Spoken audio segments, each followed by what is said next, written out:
எங்கப்பா எங்க போற? மூடிட்டு விட்டேன். இது முடி வெட்ட போறேனே. சரி நேரா போய் லெஃப்ட் எடுத்தா முத கடை நம்ம கடை தான். அங்க போய் வெட்டிக்க. சரி சரி சரி அண்ணே வாப்பா. மூடிட்டு வெட்டணும்னே. இது மூடி வெட்டணும்னே. வெட்டின போ எந்திரி.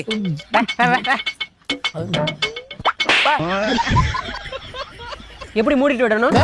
இல்ல எப்படி முடி வெட்டணும்? என்ன யோகி பாபு மாதிரி வெட்டுறா? அதுக்கு எதுக்கு வெட்டணும்? மண்டபல கை வைக்காம விட்டு பொளந்துருங்க.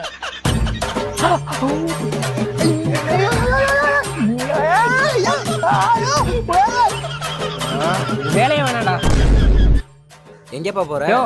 உன் வேலையும் நீயும் உன் வேலையே வேணாம் போயோ. டேய் இப்ப தெரியுதாடா இந்த வேலையோட கஷ்டம் என்னன்னு. தம்பி என்னாச்சு? இல்ல வெட்டிட்டு இருந்தாப்ல ஏன்னா திடீர்னு போயிட்டாப்ல. இல்லையா வேலை கத்துக்கிட வந்தாப்ல. நீயே கத்துக்கணும் செத்த வெளில போனேன். யோ செத்த வெளில போனவே செத்த நேரம் லேட்டா வந்ததா என் மண்டைய பத்தி யோசிச்சு பாத்தியா? ஏன்டா நீங்க விளையாடுறதுக்கு நான் தான் கிடைச்சனா?